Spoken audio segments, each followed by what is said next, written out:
Há um tempo atrás eu postei um vídeo no canal Alpha Life falando sobre levar o lixo para fora, conversando contigo em uma linguagem simbólica, dizendo que toda a ação que tu toma, seja ela boa ou ruim, tem consequências. Só que as pessoas não estão muito habituadas hoje em dia a lidar com as consequências das suas decisões. Em outras palavras, o vitimismo.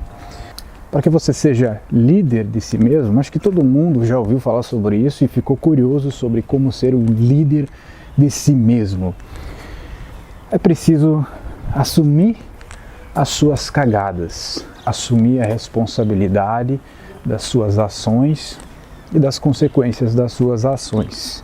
Mas não é só isso, né? Líder de si mesmo é mais ou menos como uma sensação e não algo concreto. É mais ou menos como foi falado da liberdade financeira. Existem graus, níveis de liderança de si próprio. E para que tu me entenda, eu vou dar alguns exemplos.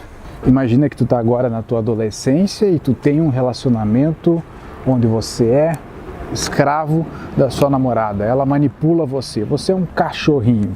E aí ela termina com você e você sofre. Mas depois de um tempo você se sente livre. E essa sensação de liberdade faz você se sentir líder de si mesmo. Esse é um degrau. O outro degrau seria: você mora com seus pais e você respeita as regras da casa dos seus pais. Não é tu que decide o que compra no mercado, não é tu que decide a hora de lavar a louça e não é tu que decide a hora de dormir. Aí você mora sozinho. É um grande desafio sair da casa dos teus pais e assumir a responsabilidade de morar sozinho. Mas aí, quando tu tá morando, já criou as tuas próprias regras e subiu mais um degrau, sentindo aquela sensação de ser líder de si mesmo. Em um degrau mais alto, mais difícil de ser conquistado, temos, talvez, sair do emprego e ser dono do próprio negócio. Em um outro degrau, temos a liberdade financeira. E assim vai indo.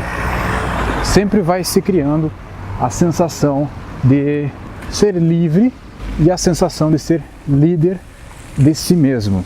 É como se ninguém mais mandasse em você.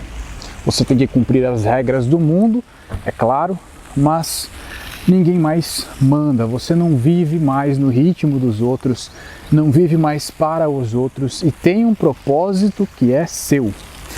É muito importante nunca esquecer de ter criado um propósito conforme uma ideia que é sua.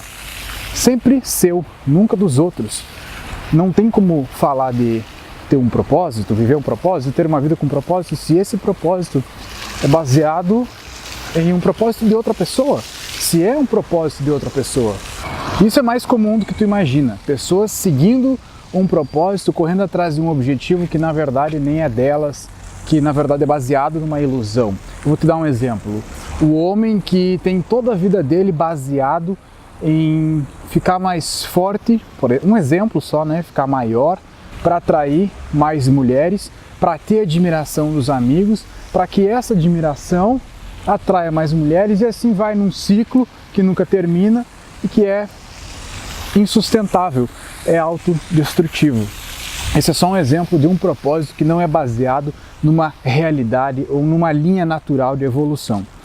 E todos esses degraus que eu dei de exemplo aqui, eles têm algo em comum, que é o fato de ter autorresponsabilidade, de assumir as tuas próprias cagadas, de saber que tu é dono, literalmente dono da tua própria vida e tem uma capacidade de criar as coisas ao teu redor, só que precisa assumir a responsabilidade do bom e do ruim e estar disposto a lidar com cada uma dessas responsabilidades. Por exemplo, no vídeo da Alpha Life que foi falado indiretamente sobre isso, foi usado o exemplo do carro. Tu quer comprar um carro, né? Você quer comprar um automóvel, adquirir esse bem, mas não tem o dinheiro para comprar o automóvel no dinheiro. Faz uma dívida. Você vai ter o bem ali para ti, vai ser teu, só que vai ter que lidar também com um aperto financeiro, com os boletos todo mês para pagar. Cada decisão, né, cada ação tem uma reação, tem que saber lidar com tudo. E o que isso tem a ver com a autorresponsabilidade de fato? Eu acredito que as pessoas têm sim essa capacidade de criar a sua própria realidade, simplesmente setando objetivos e correndo atrás deles. É como se fosse literalmente um jogo de xadrez, onde a pessoa para, tira um tempo e pensa que objetivos são melhores naquele momento e vai lá e faz, corre atrás e faz. Cada um desses objetivos demanda uma mini jornada que deve ser percorrida. Quando eu digo jornada a ser percorrida, é criação de habilidades e capacidades, virtudes sobre si mesmo, e aí ela conquista esse subobjetivo e depois vai para o próximo, depois vai para o próximo. Em um ano, todos esses subobjetivos conquistados vão ter te tornado uma pessoa extremamente mais forte.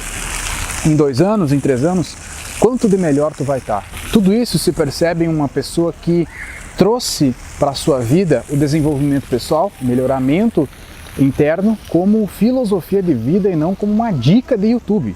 Em 10 anos vivendo isso, eu me arrisco a dizer que você se torna um milionário. Eu me arrisco a dizer que você se torna, na sua carreira, a melhor pessoa, o melhor possível. Quando tu chega em uma etapa adulta da tua vida, a tua qualidade de vida e o potencial para realizar os teus sonhos, tu já tem em forma de moeda de troca. Para ser líder de si mesmo é preciso assumir essa jornada como um estilo de vida, uma filosofia de vida e subir esses degraus, não importa a fase da vida que tu tá. Se tu tá numa pré-adolescência onde é escravinho de alguma menina, se tu tá na adolescência onde é escravo dos teus pais, ou se tu tá numa vida adulta onde é escravo da falta de dinheiro, é escravo do tempo, ou se tu tá além da vida adulta e é escravo da falta de energia. Sempre tem uma possível melhora e é brusca. Deixa o teu like no vídeo e obrigado pela tua atenção.